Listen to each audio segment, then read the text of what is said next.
welcome to the Tabletop Games blog topic discussion. Repetitive variety. A game doesn't have to be different every time.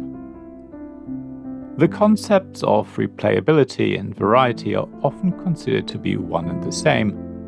I've previously looked at whether replayability and variety are linked.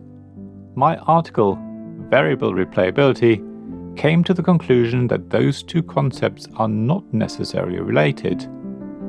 A game can offer a lot of variety but little replayability, and vice versa. A game can be very replayable without much variety. However, in this article, I want to look at whether variety should be important to players, or whether we should focus more on replayability. Let's start with some basics. I think we can all agree that how many times a game can be played while still being enjoyable is important. Even legacy games that, by definition, can only be played once are often sold with recharge packs or offer other ways to reset them. Additionally, even though many of us play a game only once or twice, and our shelf of opportunity of unplayed games grows all the time, I think we all want games that are replayable and don't become samey after a couple of plays. For players, the main driver is probably that games aren't a cheap commodity. People understandably want to see a reasonable return on investment from their spending. They want to be able to enjoy playing the same game multiple times to make it worth it.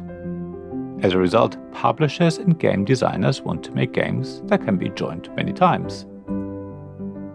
Next, let's look at whether replayability should be achieved through variety. A game that offers a random setup, hundreds of cards, model boards, or creates variety by other means can be hugely replayable. I know that's not necessarily the case, but for the purpose of this article, let's assume it is. The main problem I see with variety is that it makes it harder for people to actually get better at playing the game. Using the same strategy for a highly variable game will most likely lead to very different outcomes every time. You can't try different things and slowly refine your approach over time. You can't compare games to each other. The more randomness there is, the harder it will be to work out which of your decisions made things better and which ones made them worse. Let's use Tapestry as an example. So you won the first game by a huge margin. You played a specific civilization really well in game 1 and are elated. However, in the next game you get a different civilization. Playing the game in the same way will probably not work. Sure, you could argue that you have to use a different strategy depending on the civilization you're playing. The problem is, even that won't work. Depending on what civilizations other players have, your strategy will be better or worse. Additionally, how well you play will depend on what tech and Tapestry cards come out, and in what order. The game is much more about tactics. If, on the other hand, you play a game where the setup is always the same, and there's no randomness, the match will be decided by the better player. Chess is a classic example of this. The only difference between games will be whether you play white or black. That's much more akin to playing a different faction in other games, but other than that, you can plan out every move in advance. You can take turns in your head and work out what the opponent's best move is, and then decide how you would respond to that, and so on. The more you play chess, the better you will get at it. You will learn that what worked and what didn't. You will even develop a sort of gut feeling for the game. There will be times in a game when you take turns without really thinking about it. You won't need to work out every move and countermove. The right decision will feel right. Strategies will emerge and you will learn them because you won't have to deal with randomness. Of course, games like chess will have certain standard openings. Chess has books full of all the different possible openings with full analyses of their effectiveness and the resulting strengths for the white or black player. Memorizing these openings is something that most chess players will have done. It means the first few turns can be lightning fast, and that can feel a bit boring. I think that's why games with a lot of variety or randomness can feel a lot more exciting. Rather than playing from a list of predefined, well-known and much explored standard openings, your first turn will be different every time you play. playing a game that requires tactics more than strategy can seem a lot more enjoyable. It's the unexpected outcomes of card draws or dice rolls that can create moments of high emotion. Not knowing what card is on top of the draw deck can lead to suspense, and the sudden release of this tension can lead to laughter. Yet, I would argue that games like chess also have these times of tension and suspense. Watching two grandmasters play is mesmerizing. It's the endgame where it all happens and comes to a head. Every decision will become excruciatingly difficult for players. You can see it on their faces even if they try to hide their emotions. Watching top players get out of seemingly hopeless situations and fight for another round is amazing. So even a game of chess can create a lot of emotions for players and spectators alike. Personally, I prefer when players' wits are pitted against each other. I'm not saying I despise all randomness in games, but it has to be limited.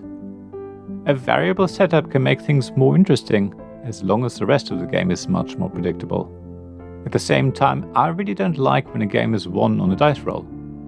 Being able to have the challenge of playing factions with different powers is exciting, as long as the game allows you to explore each one and actually get better at playing them. I think that's why I like games such as Clans of Caledonia or Scythe. There's a bit of randomness at the beginning, but after that, it's player against player. You get a chance to learn each faction and explore its strengths and weaknesses. You can see how they perform against each other and adapt your strategy accordingly. Scythe does have a limited amount of randomness during the game, in the form of encounters and battle cards, but it's not too bad. Mind you, some factions heavily rely on having a good first encounter or they will struggle hugely. Yet, once you know that, it's fine. Now, don't get me wrong, I do also love playing games with randomness. It's these games I probably have the biggest chance of winning against my games group. They are a lot of fun and some of the most memorable moments were made when I played a game with lots of luck. However, my brain loves it when it has to do all the work and can't rely on the right card being drawn or the wrong dice being rolled.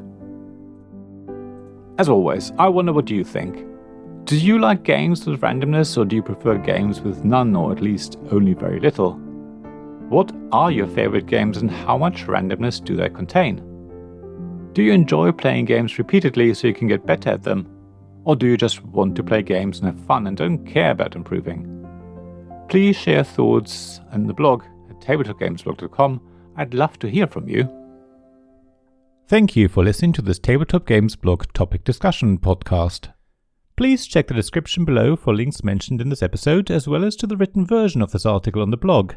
If you enjoyed this episode, please subscribe, give us some stars or leave a review. Please also tell your friends about me, and if you want to offer financial support, check out my Patreon and Ko-fi pages, links to which you'll find in the blog at tabletopgamesblog.com. So thank you again for listening, and I hope to see you again soon. This podcast was made possible by the generous help of my supporters. Royal Patron Sean Newman, Magic Champion John Risley, Castle Guards David Miller and James Naylor, Dice Masters Alex Bardi, Paul Grogan and Robin Kay, Shining Lights Gavin Jones, Vukasin Nizovic, Sarah Reed, Richard Simpson and Tim Vernick.